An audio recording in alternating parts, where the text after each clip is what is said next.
பெரியார் பேசுபொருளாக மாறி இருக்கிற ஒரு சூழலில் திராவிட மாடல் அரசு எனக்கு பெரியார் விருது வழங்கி கௌரவித்திருப்பதை மிகப்பெரிய பெருமையாக கருதுகிறேன்.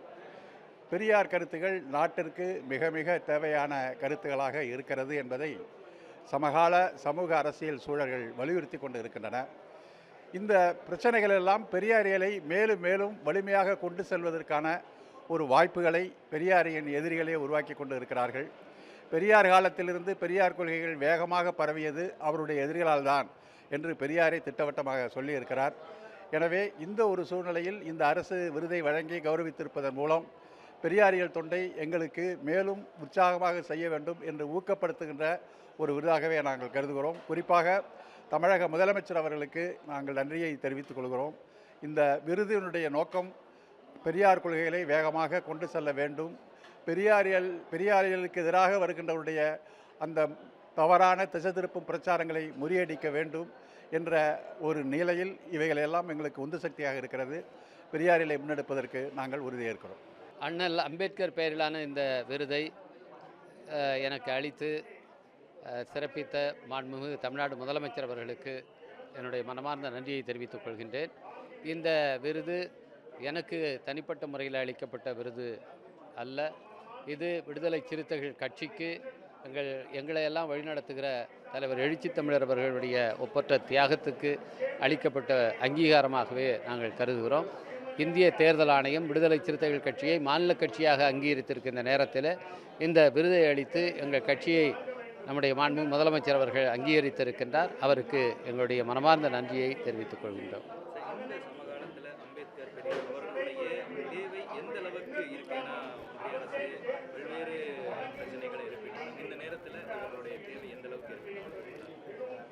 அரசமைப்பு சட்டத்தினுடைய 75வது ஆண்டு கடைபிடிக்கப்படுகிற நேரம் இது. அந்த சட்டத்தை வடித்து தந்த மாமேதை புரட்சியாளர் அம்பேத்கர் அவர்கள் இன்றைக்கு அவருடைய சட்டத்தின் அடிப்படையிலேயே பதவிக்கு வந்தவர்கள் அவரை இழிவுபடுத்தி பேசுவதை பார்க்கின்றோம். இந்த நேரத்தில் புரட்சியாளர் அம்பேத்கருடைய சிந்தனைகளை உயர்த்தி பிடிப்பது என்பது அரசமைப்பு சட்டத்தை பாதுகாப்பதாக, நாடாளுமன்ற ஜனநாயகத்தை பாதுகாப்பதாக இருக்கிறது. தமிழ்நாட்டில் திராவிடத்துக்கு எதிராக தமிழை நிறுத்துகிற ஒரு சுயநல போக்கு வலுப்பெற்று வருவது மிகவும் கவலை அளிப்பதாக இருக்கிறது. ஆனால் புரட்சியாளர் அம்பேத்கர் அவர்கள் தன்னுடைய ஆழமான ஆய்வின் மூலமாக தமிழும் திராவிடமும் ஒன்றுதான் என்று நிறுவியிருக்கின்றார். தமிழ் என்பதுதான் திராவிட என்று மருவியது.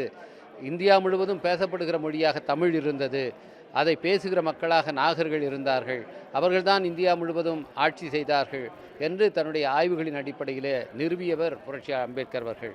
அவருடைய அந்த கொள்கை வழியிலே எங்களை எல்லாம் வழிநடத்தி செல்கின்ற தலைவர் எழுச்சி தமிழர் அவர்கள் இன்றைக்கு திராவிடத்தை சிதைக்க முற்படுகிற, சனாதனத்துக்கு துணை போகிற சக்திகளை அம்பலப்படுத்த வேண்டும் என்பதிலே இன்றைக்கு எங்களெல்லாம் வழிநடத்தி கொண்டிருக்கின்றார். இந்த தமிழ்நாட்டினுடைய இந்த சூழலிலும் புரட்சியாளர் அம்பேத்கருடைய அந்த சிந்தனைகள், பகுத்தறிவு பகலவன் தந்தை பெரியாருடைய சிந்தனைகள் இன்றைக்கு முதன்மை பெற்று வருகின்றன. அதை உயர்த்தி பிடிப்பது இன்றைக்கு தேவையாக இருக்கிறது. பாவேந்தர் பாரதிதாசன் விருது, அந்த விருதுக்காக என்னை தேர்ந்தெடுத்து எனக்கு அளித்த முதல்வர் அவர்களுக்கு நான் மிகுந்த நன்றி செலுத்துகிறேன். இந்த மாதிரியான நிகழ்வுகள் மேலும் மேலும் பல கவிஞர்களையும் எழுத்தாளர்களையும் அறிஞர்களையும் உருவாக்குவதற்கு பயன்படும். அப்படிப்பட்ட ஒரு அற்புதமான நிகழ்வை நம்முடைய தமிழக முதல்வர் அவர்கள் அறிஞர்களையெல்லாம் தேடி தேடி பார்த்து அவர்களுக்கு வீடு வழங்குகிறார், அவர்களுக்கு விருது வழங்குகிறார், அவர்களுக்கு பண முடிப்புகளை வழங்குகிறார். இவையெல்லாம் இந்த நாட்டினுடைய முன்னேற்றத்துக்கு செய்கிற முதலீடுகளாகத்தான் நான் நினைக்கிறேன். அப்படிப்பட்ட அறிஞர்களால், சான்றோர்களால், பெரியோர்களால் போற்றப்படுகிற ஒரு ஆட்சியை, ஒரு புரட்சிகரமான ஆட்சியை நடத்தி கொண்டு இருக்கிற ஒரு புரட்சிகரமான முதல்வராக நம்முடைய முதல்வர் அவர்கள் விளங்குகிறார்கள். அவர்களை பாராட்டுகிறேன். இந்த ஆட்சி நீடித்த ஆட்சியாக நிலைக்க வேண்டும் என்று நான் வேண்டுகிறேன். வணக்கம். திருக்குறள் தொண்டு காலத்தால் நாட்டில் செய்யப்பட வேண்டிய அருமையான தொண்டாகும். ஏனெனில் நாட்டில் இருக்கிற கசடுகளை நீக்கி நல்ல நெறியை மக்கள் மனதில் பதிய வைப்பதற்கு திருக்குறளுக்கு இணையான நூல் தமிழகத்தில் மட்டுமல்ல, இந்த இந்தியாவில் மட்டுமல்ல, உலகத்திலேயே இந்த 2000 ஆண்டுகளில் வேறு எந்த நூலும் தோன்றியதில்லை என்ற அளவிற்கு சிறப்பு பொருந்திய நூல். காலத்தால் முந்தியது என்பதோடு மட்டுமல்ல, எதிர்காலத்திலும் என்றும் வழிகாட்டக்கூடிய அருமையான நூல். அதனை கையில் எடுத்து அதனை இயக்கமாக வளர்த்து வருகின்ற இந்த திராவிட முன்னேற்றக் கழகத்தின் வழியில் கலைஞர் அவர்கள் வள்ளுவர் கோட்டம், திருக்குறளுக்கு உரை என்பதோடு மட்டுமல்லாது 2000 ஆண்டில் திருவள்ளுவர் சிலையை உலகம் போற்றுகிறார் போல் முக்கடலும் கூடுகின்ற கன்னியாகுமரி முனையில் திருவள்ளுவனை நினைவு கூற திருக்குறளின் 133 அதிகாரங்கள் தோற்றத்தாலும் விளங்க வேண்டும் என்ற நல்ல நோக்கத்தோடு 133 அடி உயரத்தில் உலகம் போற்றுகிறார் போர் கற்சிலை வடித்து இந்த 25 ஆண்டுகளாக உலகம் வியந்து பாராட்டுகிறார் போல், அதன் வழி சிந்திக்க தொடங்குகிறார் போல், இவர் யார், இவர் எழுதிய நூல் எது, அதனுடைய சிறப்பு என்ன, அதனால் நமக்கு என்ன பயன் என்பதை எல்லாம் கண்டவர்களெல்லாம் சிந்திப்பதற்கு ஏற்ற அருமையான வாய்ப்பை உருவாக்கி தந்தார்கள். அதனை அடித்தளத்தில் இன்றைய முதலமைச்சர் மாண்புமிகு மு.க. ஸ்டாலின் அவர்கள் வெள்ளி விழாவை கொண்டாடுகிற அருமையான வாய்ப்பு அவர்களுக்கு கிடைத்திருக்கிறது. இந்த வெள்ளி விழாவை பொன் விழா போல தங்க விழாவாக, வைர விழாவாக நினைந்து போற்றுகிறார் போல் மாணவர்களை மையப்படுத்தி பல்வேறு போட்டிகளையும் நிகழ்த்தி திருக்குறளை கற்ற மாணவர் பட்டாளத்தை உருவாக்குவதற்கு அணியணியாக வழிவகை செய்வதற்காக குறள் நெறி போற்ற மாணவர்களுக்கு பல்வேறு நிலையில் ஊக்கப்படுத்தி இருக்கிறார்கள். அது எதிர்காலத்தில் நல்ல குறள் வகுப்பு, குறள் மையம், சிந்தனை மேடைகள் உருவாகி குறள் நெறியில் வாழுகிற மக்கள் தொகை நாட்டில் பெருகுகிற பொழுது அல்லவை தேய்ந்து அறம் பெருகும் என்ற நல்ல நோக்கத்தால் உருவாக்கி இருக்கிறார்கள். அத்தகைய பெருமகனை நாம் உலகறிய பாராட்ட கடமைப்பட்டிருக்கிறோம். அந்த அடித்தளத்தில் தான் திருக்குறளுக்கு தொண்டு செய்தவர்களை தேடி பார்த்து ஊக்கப்படுத்துவதோடு அந்த நெறியாளர்கள் நாட்டில் பெருக வேண்டும் என்ற நல்ல நோக்கத்தில் தான் 2 லட்சம் ரூபாய் பணமுடிப்பும் தங்கப்பதக்கமும் வழங்கி என்னை பாராட்டி இருக்கிறார்கள். இது வழியாக 1986ஆம் ஆண்டிலிருந்து நிகழ்ந்து வருகிறது. 40வது விருதை பெறுகிற வாய்ப்பு எனக்கு கிட்டியிருக்கிறது என்பதை எண்ணி பார்த்து இந்த 86 வயதில் நான் மகிழ்ச்சி அடைகிறேன். நாம் ஆற்றுகிற எல்லா தொண்டும் குறள் வழியாக அமைந்திருக்க வேண்டும் என்பதனால் குடும்ப நிகழ்ச்சிகளை 1000க்கு மேல் குறள் நெறி திருமணங்களை நிகழ்த்தியவர். திருவள்ளுவர் மன்றங்கள் 2ஐ தொடங்கியதோடு குறள் வகுப்பு நடத்தியதோடு திருக்குறளுக்கு அழியாத செல்வமாக இருக்க வேண்டும் என்ற நிலையில் பல்வேறு மாசுகளை துடைத்து அருமையான உரை விளக்கமாக வள்ளுவர் வளம் என்ற நூலையும் படைப்பதற்கு ஏற்ற வாய்ப்பினை நான் பெற்றவன்.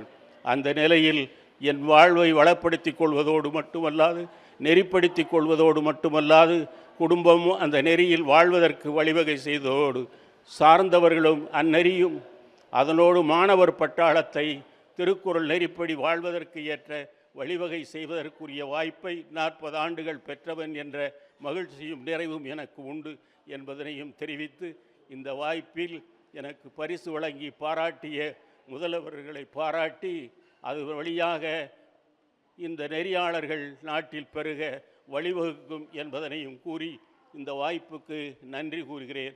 வள்ளுவம் பரவ வேண்டும், வாழ்வியல் துலங்க வேண்டும், உள்ளுவது உயர்வு வேண்டும், உரையலாம் செயலில் வேண்டும், எள்ளுவது தவிர்க்க வேண்டும், ஏதிலார் பொறுக்க வேண்டும், கொள்ளுவது அறமாய் வேண்டும், கொடைவளம் வேண்டும் வேண்டும்.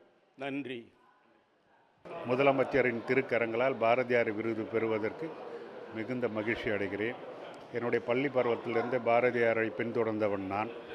அவருடைய இதந்தரு மனை நீங்கி இடர்மிகு சிறைப்பட்டாலும் பதந்தரு இரண்டு மாறி பழி மிகுந்து இழிவிட்டாலும் விதந்தரு கோடு இன்னல் விளைந்தனை அடித்திட்டாலும் சுதந்திர தேவி நின்னை தொடுதிடல் மறக்கலேனே என்ற கவிதையிலிருந்து ஆரம்பத்தில் என் பள்ளி பருவத்தில் நான் படித்த முதல் கவிதை புத்தகமே பாரதியாருடைய தான். காமிக்ஸ் அம்பளி மாமா கடந்து பள்ளியில் வந்து கவிதை போட்டி, பேச்சு போட்டி, கட்டுரை போட்டிகள் கலக்கும் பொழுது பெரும்பாலான தலைப்புகள் வந்து பாரதியார் பற்றி தான் இருக்கும். அந்த வகையில் நான் பெரும்பாலான பாரதியார் கவிதைகளை உருப்போட்டு இருக்கிறேன். எனக்கு பிடித்த கவிஞர், நவீன கவிஞர்கள் முன்னோடி, அவர் பெயரால் இந்த பாரதியார் விருது நான் பெறுவது உள்ளபடியே மகிழ்ச்சி அடைகிறேன். 2024ஆம் ஆண்டுக்கான தமிழ் தென்றல் திருவிக விருதை தமிழ்நாடு அரசு ரவீந்திரநாத் ஆகிய எனக்கு வழங்கியிருக்கிறது. தமிழ்நாடு அரசுக்கும் தமிழ்நாடு முதலமைச்சர் மாண்புமிகு மு.க. ஸ்டாலின் அவர்களுக்கும் எனது நெஞ்சார்ந்த நன்றியை தெரிவித்துக் கொள்கின்றேன். பள்ளி பருவம் முதல் பொது வாழ்க்கையில் ஈடுபட்டு வருகிறோம். ஏராளமான கட்டுரைகள் எழுதியுள்ளேன். அதே போலவே சிறுநூல்கள் எழுதியுள்ளேன். இந்திய கம்யூனிஸ்ட் கட்சியிலும் நான் செயல்பட்டு வருகிறேன். அதே போலவே சமூக சமத்துவத்திற்கான டாக்டர் சங்கம் என்ற அமைப்பை உருவாக்கி அதனுடைய பொதுச் செயலராக ஏராளமான போராட்டங்கள் நடத்தியுள்ளோம். சமூக நீதிக்காக நாங்கள் ஏராளமான இயக்கங்களை நடத்தியுள்ளோம். அதே போலவே உலக சமாதானத்திற்காக அணுப்போர் தடுப்பிற்கான சர்வதேச டாக்டர் சங்கத்துடன் இணைந்த இந்திய டாக்டர்கள் மற்றும் சமாதான டாக்டர் சங்கத்தில் இணைந்து அதிலும் செயல்பட்டு வருகிறோம். எனவே இந்த சேவையை மதித்து தமிழக அரசு இந்த விருதை வழங்கியிருப்பது மனமாற பாராட்டத்தக்கது, வரவேற்கத்தக்கது. என்னுடைய நன்றியை தெரிவித்துக் கொள்கின்றேன்.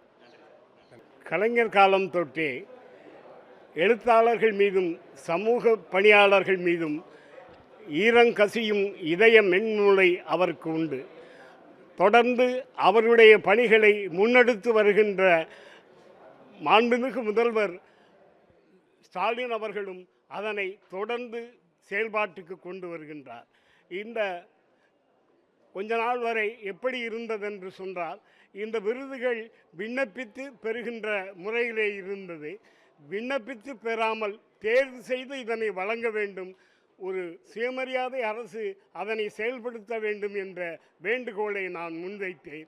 அதனை ஏற்று இப்போ அண்மை காலங்களில் தெரிவு செய்து விருது வழங்குகின்ற ஒரு பான்மையில் இந்த விழா மிகவும் சிறப்பாக நடைபெற்று வருகின்றது. அந்த முறையில் திராவிட இயக்கத்தினுடைய ஆவணங்களான பங்களித்த எங்களை போன்றவர்களையும் சிறப்பித்த இந்த நிகழ்ச்சியினை மிகவும் சிறப்பாக நடத்தியிருக்கின்றார்கள். அதற்காக என் குடும்பத்தார் சார்பிலும் தமிழியல் ஆய்வறிஞர்கள் சார்பிலும் என் நன்றியறிதலை தெரிவித்துக் கொள்கின்றேன். வணக்கம். என்னுடைய பெயர் புலவர் முத்து வாவாசி. நான் தஞ்சை மாவட்டம் கும்பகோணத்தை அடுத்த மாங்குடி கிராமத்திலே பிறந்தவன். மிக மிக சாதாரணமான ஒரு ஏழை குடும்பத்தில் பிறந்தவன். இரவிலே தெருவிளக்கிலே படித்து புலவர் பட்டம் பெற்று தமிழாசிரியராகி, தலைமை ஆசிரியர், மாவட்ட கல்வி அதிகாரியாகி, முத்தமிழறிஞர் கலைஞர் அவர்களின் சிறப்பு உதவியாளராக பணிபுரிந்து மாபெரும் தமிழ் தொண்டுகள் புரிந்துள்ளேன். என்னால் முடிந்தவரை கலைஞருக்கு புகழ் சேர்த்துள்ளேன். முத்தமிழறிஞர் கலைஞர் அவர்களுடைய பெயரில் நிறுவப்பட்டிருக்கக்கூடிய விருதினை எனக்கு முதலாவதாக இப்பொழுதுதான் முதல் அந்த விருது நிறுவப்பட்டது. அதை எனக்கு முதல் ஆளாக எனக்கு வழங்கியிருக்கிறார் மாண்புமிகு முதலமைச்சர் அவர்கள். மாண்புமிகு முதலமைச்சர் அவர்கள் ஆட்சி காலங்களில் நிறைவேற்றிய திட்டங்களையும் சட்டங்களையும் எல்லாம் தொகுத்து ஒரு அருமையான நூலாக, நானே அருமை என சொல்லக்கூடாது, எல்லோரும் அருமை என்று சொல்கிறார்கள், கலைஞர் செதுக்கிய தமிழகம் என்பது அந்த நூலின் பெயர். அதை கலைஞர் அவர்கள் ஒவ்வொரு துறையிலும் எப்படி தொண்டுகள் செய்து சட்டங்கள் திட்டங்களை எல்லாம் தீட்டி இந்த தமிழ்நாட்டை வளர்த்து எடுத்திருக்கிறார்கள் என்பதற்குரிய ஆதாரங்களை அந்த நூலிலே நான் தொகுத்திருக்கிறேன். ஒரு அருமையான நூல் என்று அதனால் தான் குறிப்பிடுகிறேன். மாண்புமிகு முதலமைச்சர் அவர்கள் அந்த நூலை வெளியிட்டு பாராட்டியிருக்கிறார்கள். ஆசிரியர் வீரமணி அவர்கள் பாராட்டியிருக்கிறார்கள். விழா நடத்தி எனக்காக பாராட்டு விழாவே நடத்தினார்கள். அதே போல் சுபவி அவர்களும் அன்பகம் கட்டிடத்திலே விழா நடத்தி பாராட்டி இருக்கிறார்கள். இப்படிப்பட்ட அருமையான சிறப்பு வாய்ந்த அந்த நூலை எழுதியதற்காக, அந்த நூல் தமிழ் சமுதாயத்திற்கு எப்படி பயன்படுகிறது என்பதற்காக எனக்கு இந்த விருதினை மாண்புமிகு முதலமைச்சர் அவர்கள் வழங்கியிருக்கிறார்கள். முதலமைச்சர் அவர்கள் பொறுப்பு ஏற்றது முதல் தமிழ் மக்கள், தமிழ்நாடு, தமிழ் பண்பு பண்பாடு இவைகளையெல்லாம் காப்பதற்காக அல்லும் பகலும் அயராமல் உழைத்து வருகிறார்கள். எங்கே ஒரு துன்பம் யாருக்கு ஏற்படுகிறதோ அந்த இடத்திற்கு உடனடியாக ஓடி சென்று உதவக்கூடிய உத்தம குணம் கொண்டவராக மாண்புமிகு முதலமைச்சர் அவர்கள் திகழ்கிறார்கள். அவர்கள் இந்த விருதை வழங்கி இருக்கிறது உள்ளபடியே எனக்கு என் குடும்பத்திற்கு பெருமை சேர்ப்பதாகும். மிகுந்த மகிழ்ச்சியோடு மிகுந்த நன்றி உணர்வை செலுத்திக் கொள்கிறேன்.